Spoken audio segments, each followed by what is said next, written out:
Nos encontramos una vez más por estos medios, ¿verdad?, movidos por los monaguillos de la parroquia de San Miguel Arcángel de Puentejula, Veracruz.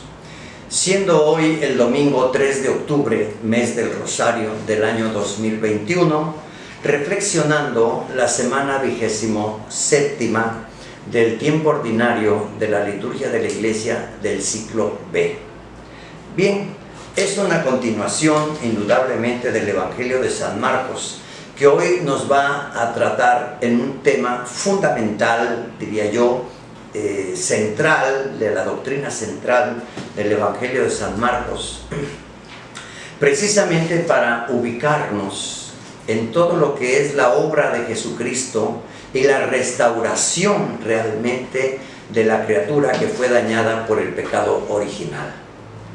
Así hoy incluso, permítame decirle y hacer referencia, que la primera lectura del libro del Génesis, que es el primer libro de la Sagrada Escritura, nos trata la creación del hombre y de la mujer.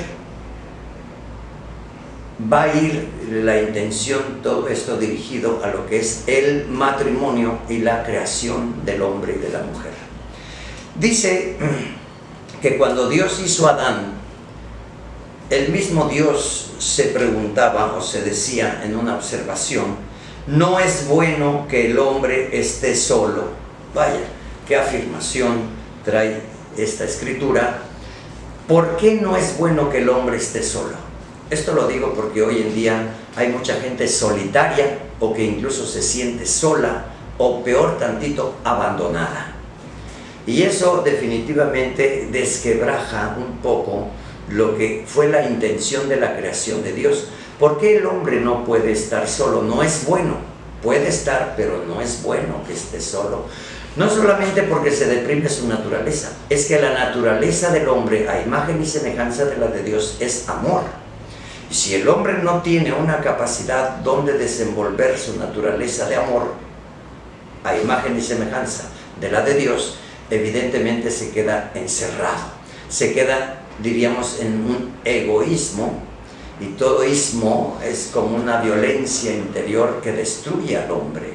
Si se queda el hombre solo, se autodestruye, es lo que quiere decir, y eso pues nos llevaría a una larga reflexión, porque todas estas afirmaciones que yo hago en tan breves palabras implican todo un estudio de observación en la naturaleza humana. El hombre no es bueno nunca jamás que esté solo. El hombre tiene una naturaleza como la de Dios para las relaciones interpersonales, porque el mismo Dios es trino y uno. El Padre, el Hijo, el Espíritu Santo es una capacidad divina de interpersonas. Y por lo mismo, si el hombre está creado a imagen y semejanza de Dios, no puede quedarse solo. Eso es algo que contradice la misma naturaleza que Dios nos dio. Va en esta narración del capítulo 2 del libro del Génesis, en su parte 18 al 24, en sus versos, narrando esta puntualización, diría yo, del desarrollo de su naturaleza. Dice: entonces Dios hizo, ¿verdad?, formó todas las bestias del campo, todos los pájaros del cielo, las aves, etc., y se las presentó a Adán. Dice, para que les pusiera nombre. Aquí es otra afirmación. Cuando alguien menciona el nombre y puede, ¿verdad?, llamar a alguien por su nombre, quiere decir que tiene autoridad. Decimos nosotros hoy en día, se tutea.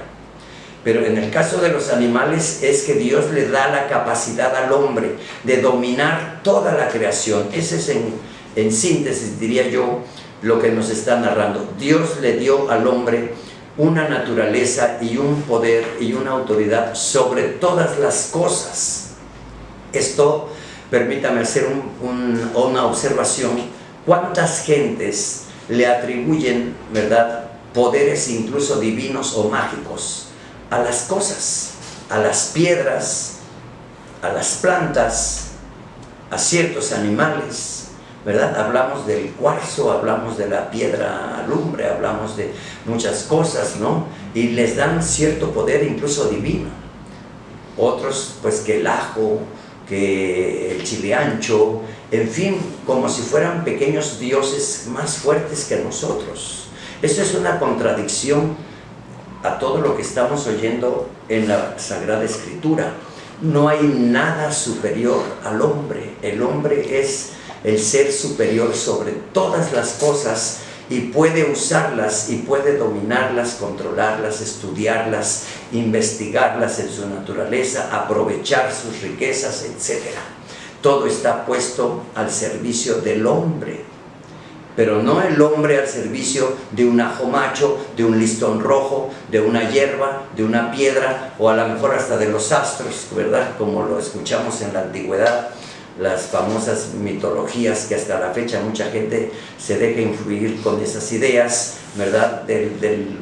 Los signos del zodiaco, por ejemplo, que si ahí está mi futuro y la suerte, y que te leo tu carta astral, y bueno, puras cosas absurdas. No, Señor, Dios le dio al hombre el poder sobre todas las cosas. Sin embargo, a pesar de que tiene poder y tiene autoridad y puede usar de todo, el hombre seguía solo.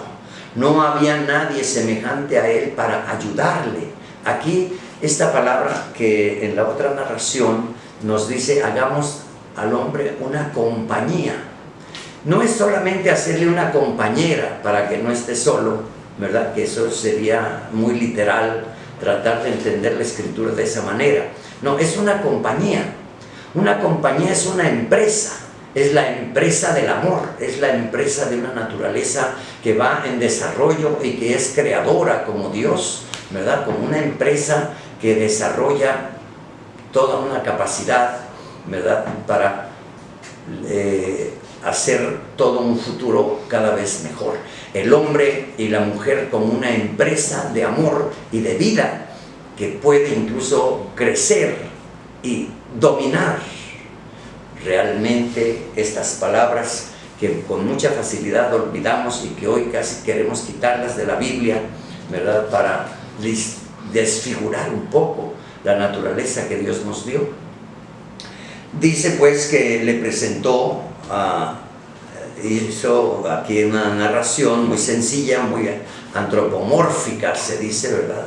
Muy humana, un Dios muy humano, que no pareciera no Dios, sino un humano más, pero eso quiere decir un Dios que está también y se pone al nivel de su criatura. Bueno, pues dice, ¿verdad? En esa forma sencilla, lo hizo caer en un profundo sueño, y mientras dormía le sacó una costilla. Bueno, es una forma metafórica, ¿verdad? De un lenguaje muy antiguo, que no lo podemos tomar literalmente, porque eso sería un absurdo, nos llevaría a muchísimos errores, ¿no? Porque si tú le sacas una radiografía a un hombre, va a ver dónde está el hueco de una costilla que te falta, ¿verdad? No, pues no es así. Simple y sencillamente quiere decir, hizo a la mujer a la altura del corazón como una costilla, pero una costilla no tiene vida por sí misma si no se la da el corazón, y un corazón no subsiste si no tiene la protección de una costilla. Quiere decir, hay una unidad complementaria, no iguales. La costilla y el corazón no son iguales. Dispénsenme los lenguajes contemporáneos donde hoy circulan muchas cosas que son verdaderamente absurdas. No, tenemos una función diferente, pero somos complementarios. El corazón no subsiste si no fuera por la protección de sus costillas, o la costilla no tendría vida si el corazón no bombea adecuadamente. Por eso, hombre y mujer somos complementarios, no iguales. Incluso en los lenguajes anteriores decía, ¿verdad? Vamos a buscar nuestra media naranja, es decir, dos mitades que se complementan para hacer la unidad. Bueno, todo eso hoy encontramos en el lenguaje contemporáneo una desvirtualización donde queremos meter ideas a veces atropelladas y que atropellan incluso el rol del hombre o de la mujer. Bueno, esta es la naturaleza que Dios nos dio, ¿verdad? Eso no se cambia porque alguien dé un decreto, ¿verdad? De que ahora la cosa es así. Pues no es por decretos, ¿verdad? Como se cambia la naturaleza no va a cambiar. Y la ciencia siempre nos va a decir exactamente lo mismo, porque es ciencia. Hoy queremos callar a los científicos y hoy queremos hacerles mitote, etcétera, porque las notas de la ciencia a veces estorban para ciertas ideologías absurdas y contemporáneas. Cuidado, tengamos cuidado con eso para no dejarnos engañar tan fácilmente. De ahí la importancia del estudio, ¿verdad?, de la ciencia, ¿verdad? Querer callar la cátedra del maestro, querer callar, ¿verdad?, la libertad de cátedra, la libertad de expresión, la libertad de la prensa, la libertad de culto, la libertad de hablar con claridad, incluso con las mismas voces de Dios. Pues todo eso tiene una mala intención y un trasfondo nada bueno, óigalo bien, nada bueno. Bueno, pues ahí tenemos que los cristianos, los católicos, centrar nuestro pensamiento adecuadamente. Bien, nos sigue diciendo esta narración, ¿verdad?, que cuando Dios hizo a la mujer y se la presentó a Adán, Adán tuvo una expresión muy fuerte, así está en la Escritura, es una expresión verdaderamente fuerte. Dice, Dios formó una mujer y se la llevó al hombre. Mujer en los lenguajes, ¿verdad?, del arameo, o si usted quiere traducirlos al griego, porque está escrito en griego y en hebreo, ¿verdad? Si en un momento dado queremos tomar esas palabras así literalmente, nos equivocamos. No, mujer significa fuente de vida, y la mujer es lo último que Dios creó como la corona de todo lo que había creado. Y por lo mismo forma el equilibrio, forma la belleza, es una fuente de vida, que en eso nos pasaríamos mucho rato meditando y contemplando qué es la fuente de la vida. Decimos la matriz, una fuente de vida, donde el hombre puede expandirse, o la criatura humana, puede expandirse, siendo como Dios, co-creador en la vida, es decir, colaborando en la misma creación que Dios nos dio. Co-creador con Dios. Qué capacidad tan bella y tan excelente, ¿no?, la naturaleza del ser humano. Y Adán, ¿verdad?, dijo, esto sí es hueso de mis huesos y carne de mi carne.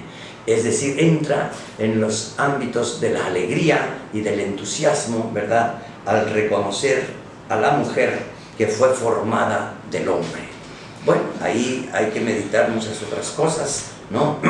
No es hablar de una misoginia, ni mucho menos, porque hoy se malinterpretan muchas estas palabras, que si la mujer es secundaria, que si esto, no, es la corona de la creación, Señor, es la corona de la creación, y es la belleza, el equilibrio, la fuente de la vida.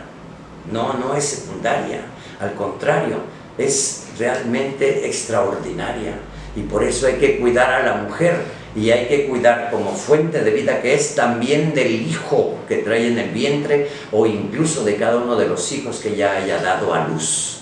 Eso es lo que nos dice en la Escritura. Por esta razón, es un acto de la razón, de la inteligencia, no solamente del instinto de la carne o de los apetitos de la carne, que pueden despertar, si usted quiere decirlo así en una palabra extrema, hasta la lujuria. No, es que es realmente una atracción natural, donde Dios da esas formas propias a la inteligencia, a la voluntad, al carácter, ¿verdad? Se polariza, decimos, hay una polarización que se le llama simpatía. Una simpatía. Allí empieza realmente un camino nuevo, un camino donde se descubre, ¿verdad?, a la segunda persona, donde se descubren sus capacidades, su belleza, etc. Bien, pues por esta razón, dice, el hombre abandonará a su padre y a su madre. Sí, en los lenguajes antiquísimos, el hombre era el que contaba, la mujer tal vez era considerada incluso, digo, a lo largo de la historia, ¿no? Pero cuando Dios nos creó, no nos creó para humillar uno al otro o para ver si uno es superior a otro, no, Señor. Eso vino posteriormente al pecado original, que ya hablaríamos en otro momento de las consecuencias graves del pecado original. Pero aquí dice, abandonará a su padre y a su madre, es decir, le cambiará los amores primarios por un amor que hoy lo mueve, dice, a la unidad, ¿no? Se unirá a su mujer y ya no serán dos, sino una sola carne.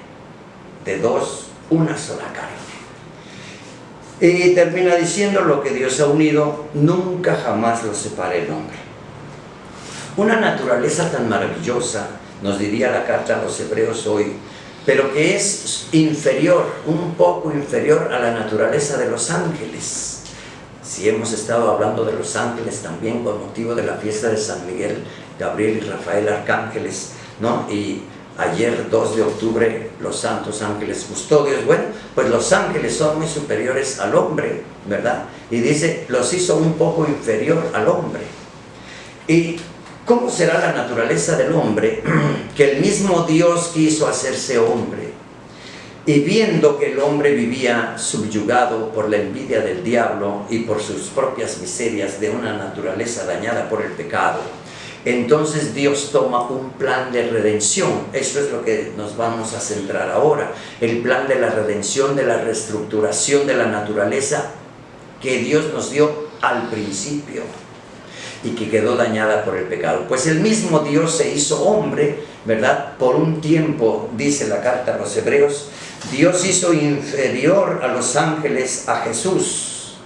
Imagínese usted, ¿verdad? Inferior a los ángeles. Esto dice, ¿verdad?, alguna reflexión teológica, que el demonio sintió tanto coraje que Dios se hiciera inferior a él, que le dijo, pues si te haces hombre no te serviré. Fue la gran rebelión y la primera guerra en el cielo con Luzbel y Miguel Arcángel y sus ángeles. Bueno, ese es otro tema, pero qué importante es esta razón que nos da hoy la Sagrada Escritura. Jesús, siendo Dios, la segunda persona de la Santísima Trinidad, se hizo temporalmente hombre, inferior incluso a los ángeles.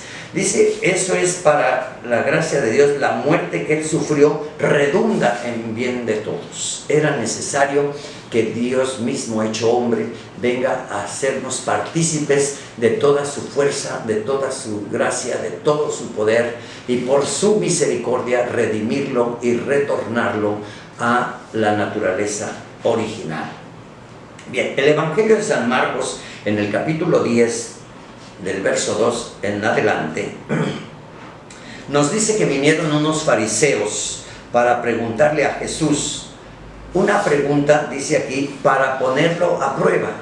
No le interesa tanto el tema, aunque el tema es difícil, hablar del matrimonio, ¿verdad? Porque ese es el tema que le vienen a cuestionar, pero no porque les interese el matrimonio, no porque les interese tal o cual ley, sino para ponerlo a prueba, ridiculizar a Jesús y ponerlo en evidencia, porque ¿qué sabe un joven de 30 años que anda aquí predicando cuando los viejos estudiosos de la Escritura, los escribas y los fariseos, se sintieron incluso envidiosos y apocados ante la presencia de Jesucristo? Así es de que buscaban ponerlo siempre a prueba para hacerlo quedar en mal. Y le pusieron un cuestionamiento que hasta la fecha es un cuestionamiento difícil, ¿verdad? Hablar del matrimonio y de su estructura no es fácil, porque hoy vemos que esa estructura que ha dado Dios en la naturaleza se pretende ahora destruir o minimizar o callar esas voces, ¿verdad?, de la estructura que Dios le da al matrimonio, incluso subiéndolo a sacramento, ¿verdad? Pero hoy en día no, hoy hay que hacer otro tipo de matrimonio, otro tipo de familia, otro tipo de hijos, etcétera, etcétera, etcétera. No es el tema, pero ya lo hemos escuchado. Bien, ¿qué le preguntaron los fariseos? ¿Le es lícito a un hombre divorciarse de su esposa? Divorcio es una divergencia, ¿verdad? Tú te vas por el camino derecho y yo por el izquierdo, etcétera, ¿no? Una divergencia, una división. Es decir, ya no nos entendemos, ya no nos tratamos, ya no mejor es cada quien por su lado, deja las cosas como están y vámonos, ¿no? Sin recapacitar en el daño colateral que todo eso conlleva, o incluso el daño a su propia persona, de quien, siendo verdaderamente el esposo o la esposa, de un momento a otro, lo que dijeron que se amaban hasta el fin, ¿verdad?, hasta que la muerte los separe, resulta que viene a caer en un fracaso que indudablemente está motivado y generado por muchas otras causas, ¿verdad? No nos metemos en la casuística, donde se habla que el carácter, el dinero, la desatención, si es vicioso, si no hace las tareas propias, en fin, ¿no? Estábamos escuchando ayer, antier, ¿verdad?, que un maestro en Aguascalientes decía por ahí una cosa muy atrevida, hasta lo suspendieron, qué sé yo, porque les dijo que la mujer para casarse se prepare para aprender a cocinar, para que tenga contento al hombre. Bueno, pues eso causó un escándalo, ¿verdad? Suspendieron incluso al maestro.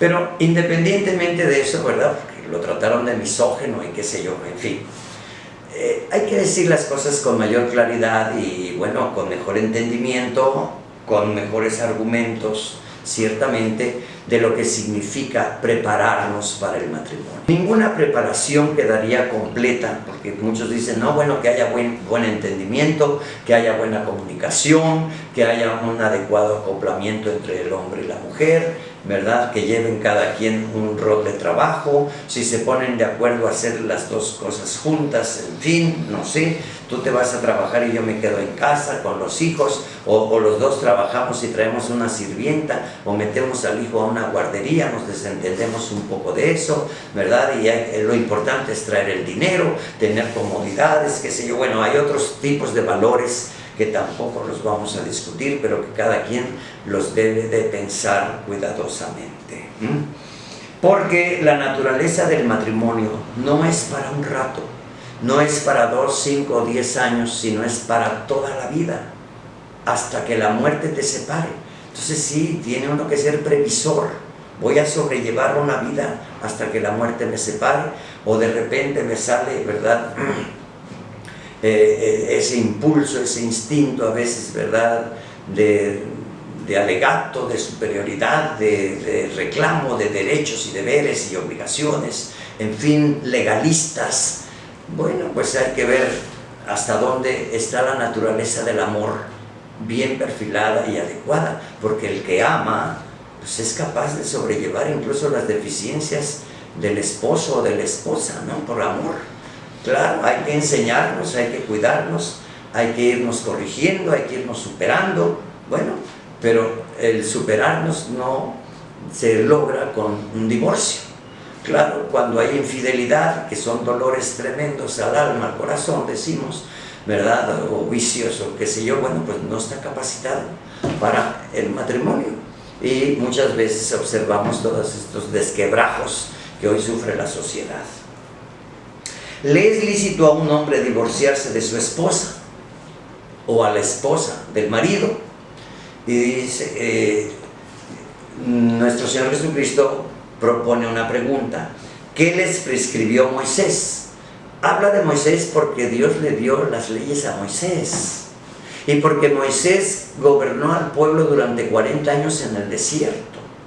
Y en el desierto, caminando y peregrinando en el desierto, aquella cuaresma de años, ¿no?, 40 años en el desierto, claro, es un lenguaje de purificación. Dios quiso purificar a su pueblo antes de que entraran a la tierra prometida. No es tan exacto y estricto, vamos a hablar de 40 años solares, pero sí de un tiempo suficiente de purificación. Tal vez había que acabar con aquellos que venían contaminados, ¿verdad?, de las prácticas de los egipcios, de los dioses de los egipcios, de las idolatrías. Bueno, Dios, como buen maestro, fue purificando a su pueblo para que entraran a la tierra prometida que Dios le había dado a Abraham, Isaac y Jacob.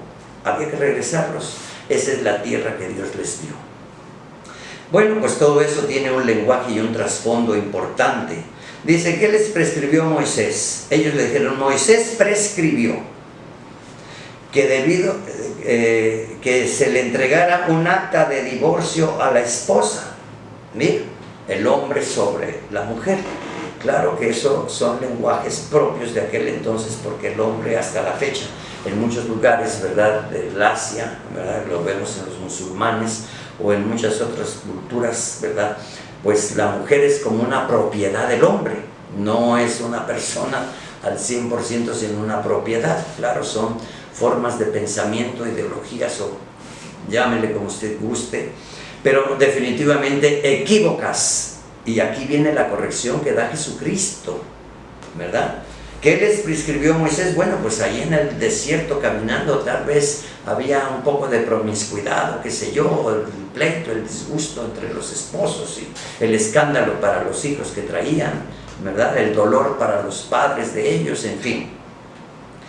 Bueno, pues de Moisés dice que él permitió, ¿verdad?, el divorcio mediante la entrega de un acta de divorcio a la esposa. Bueno, sepárense. A veces por higiene mental y por higiene espiritual, en lugar de hacer una casa llena de odio y de rencores y todo, a lo mejor es más saludable la separación. La separación no necesariamente es la anulación de un matrimonio, entiendas eso, ¿verdad? Tú jálale para acá y tú para acá. No hagas de tu casa un infierno, no estés escandalizando a los hijos, ni lastimando a los hijos, ni tarando a los hijos con todos tus gritos y todas tus impaciencias. Pues por higiene espiritual, mental, es saludable a veces separarlos, lo cual no anula el matrimonio. El matrimonio es hasta que la muerte los separe. Doctrina dura, ¿no? Ya dijeron los discípulos por allá también, pues entonces no vale la pena casarse. Sí, eso es lo que hoy también vemos, que muchos prefieren no casarse y se quedan en la soledad. No es bueno que el hombre esté solo, porque se autodestruye, y destruye a otras personas aquí y acá y acá y allá, ¿no? Hijos y cosijos y demás, en fin. Y criaturas lastimadas, ¿no?, por la irresponsabilidad tanto del hombre como de la mujer. Hay que ser claros en ese sentido, ¿no? Cuando la mujer no le importa que el hombre sea casado y nomás porque le gusta o busca el dinero o la fama o qué sé yo, bueno, pues ahí es tu problema, ¿no? A ver cómo te va. Pero definitivamente nunca les va mejor, nunca. Y a los hijos menos. Nuestro Señor les dice: Moisés prescribió esto debido a la dureza del corazón de ustedes. Fíjate la acusación que hace Jesucristo: la dureza del corazón.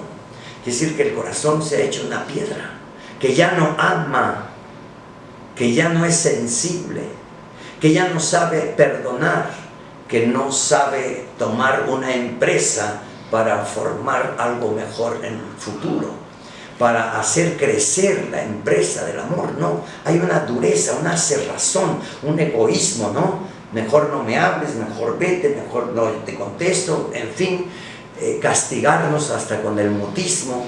Pues definitivamente eso ya no va a funcionar así, a menos de que te conviertas, a menos de que te arrepientas, a menos de que entres en un periodo de reformar todo lo que estaba mal y la conducta mala en la que venías caminando. Pero debido a la dureza de su corazón, Moisés les permitió eso. Y de inmediato dice: pero desde el principio, Jesucristo regresa al principio de la creación. En el principio, al crearlos, Dios los hizo hombre y mujer. No dice que haya hecho otro género, pero bueno, es otro tema también. Pero Dios los hizo hombre y mujer. Claro que hoy quisieran arrancarle a la Biblia estas palabras para que nos dé paso a lo que hoy pensamos en el año 2021. Pero la razón es esa. Dice: por eso dejará el hombre a su padre y a su madre. Vuelve a repetir lo que ya habíamos analizado. Y se unirá. Y la unidad es indivisible. Entiéndalo usted. La unidad no se divide, ¿verdad? Es indivisible. Se unirá a su esposa y serán los dos una sola cosa. Vuelve a repetirnos lo que ya meditamos en el libro del Génesis. De modo que ya no son dos, sino una sola cosa, reafirma Jesucristo. Por eso, lo que Dios unió, ahí está el principio de la creación, así los hizo Dios. Lo que Dios unió, que no lo separe el hombre. Los discípulos no alcanzaron a entender de inmediato todo esto y le volvieron a preguntar sobre el asunto. Y Jesús les dijo: si uno se divorcia de su esposa y se casa con otra, comete adulterio contra la primera. Y si ella se divorcia de su marido y se casa con otro, comete adulterio. El adulterio definitivamente fue muy penado, ¿verdad? Y sería penado. Pero hoy, bueno, hoy decimos hay que quitar esas leyes, ¿no? Hay que poner algo más acomodaticio. No hay que entrar en esas disciplinas tan rígidas. Eso nos parece imposible casi ahora en nuestros días, ¿no? Entonces decimos, hay que despenalizar, ¿no?, toda esta naturaleza. Ya no es delito.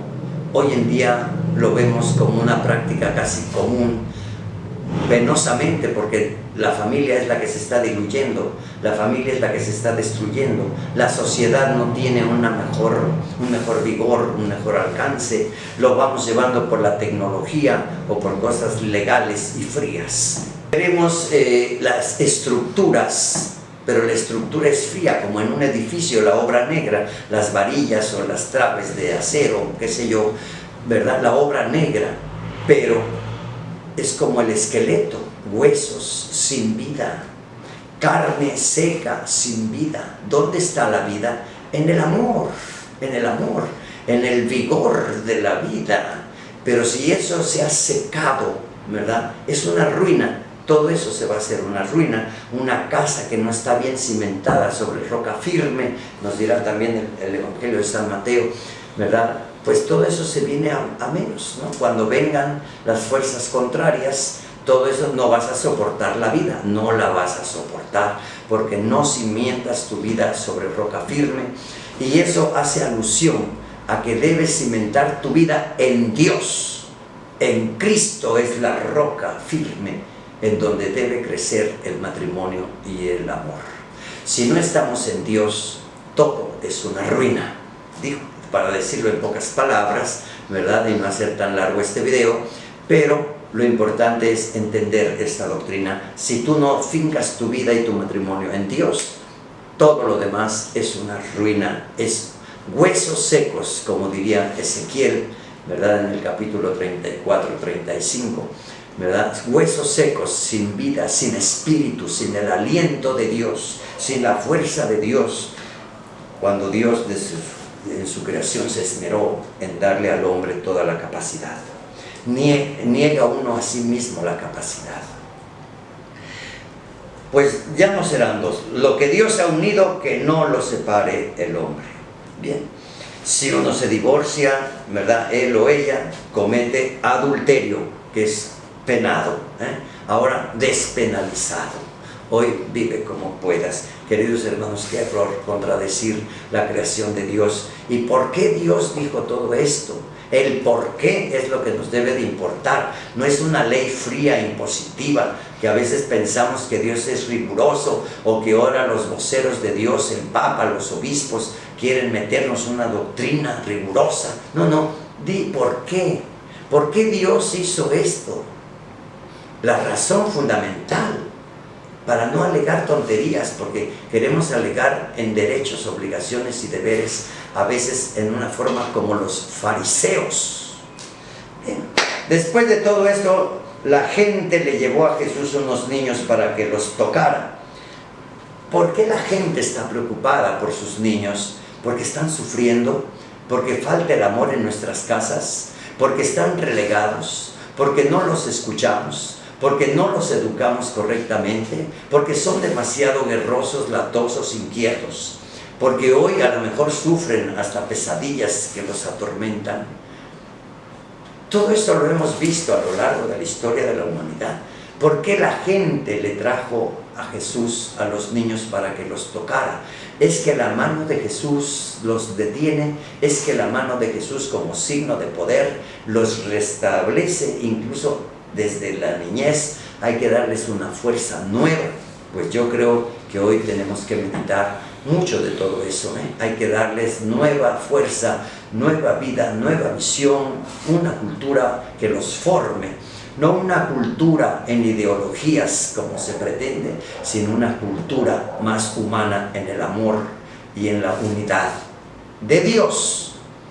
No nada más usar palabritas, perdónense y besos y abrazos, pues no. Una cultura de disciplina, de formación, que es lo que no nos gusta. La disciplina no nos gusta porque nos mete forzadamente, y cuando alguien corrige a otro se enoja, se violenta, cállate la boca, déjame en paz, etc. Suenan las manotazos en las mesas o dan el portazo y se largan porque no quieren que nadie los corrija. El egoísmo ha crecido demasiado, ¿verdad? La mala educación ha deformado una vez más al hombre de la tierra. Cuidado con eso, esa es la enseñanza fundamental. Los niños, ¿verdad? El evangelio de los niños, ¿verdad?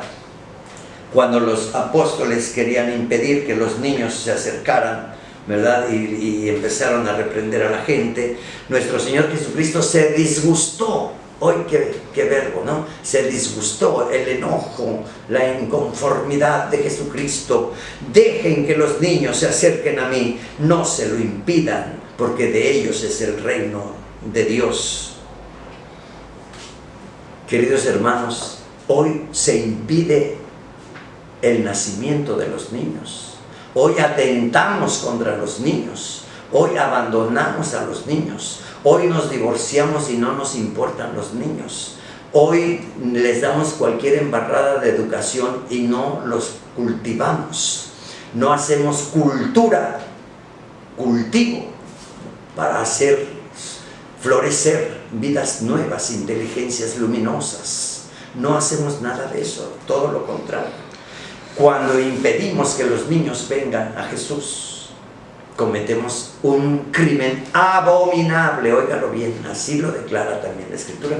Es algo abominable a los ojos de Dios. Y el grito de los inocentes y su sangre reclaman justicia en el cielo, y por lo mismo una sociedad que daña a los niños desde el vientre materno, amenazándolos con un aborto, un hijo no deseado, no querido, que van a ser incluso ya con traumas o con qué sé yo cuántas cosas, o no van a ser. Queridos hermanos, piénselo nuevamente, porque hoy tenemos una agresión constante contra los niños. Vea usted, analice la sociedad, las estadísticas de cómo estamos tratando a los niños. Y sí, alguien podrá decir ahí absurdamente, sí, hasta los curas son violadores, y cuidado con todo ese lenguaje, porque todo eso se está usando para contrarrestar la verdad del Evangelio. Lo haga quien lo haga, es un error gravísimo atentar contra la vida de los niños, empezando por los anticonceptivos y el aborto. Bien, es otro tema, es un tema tal vez, ¿verdad?, de las ciencias médicas y de la salud, en fin, pero medítelo a la luz del Evangelio. Jesús se disgustó y dijo: dejen que los niños vengan a mí, no se lo impidan, porque el reino de Dios es de los que son como ellos. Les aseguro que el que no reciba el reino de Dios como un niño, no entrará en él.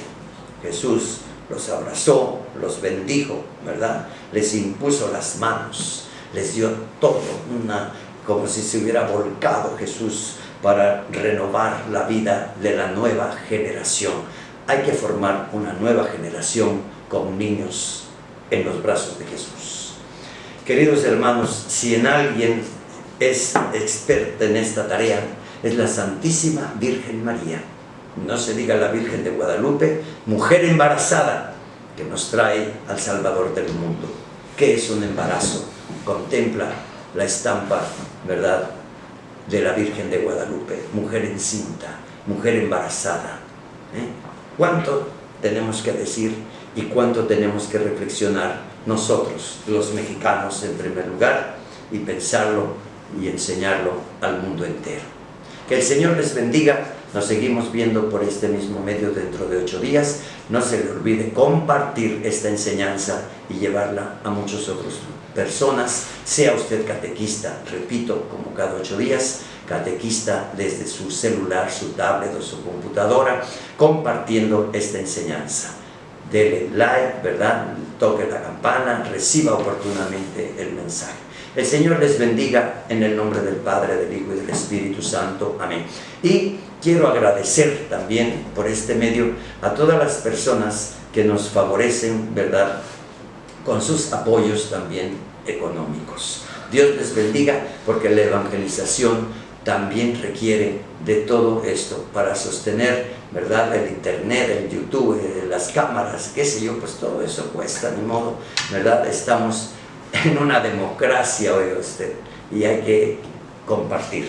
Apóyenos también y muchas gracias anticipadamente. El Señor les restituya 100 veces más de lo que usted generosamente nos ofrezca hoy. En el nombre del Padre, del Hijo y del Espíritu Santo.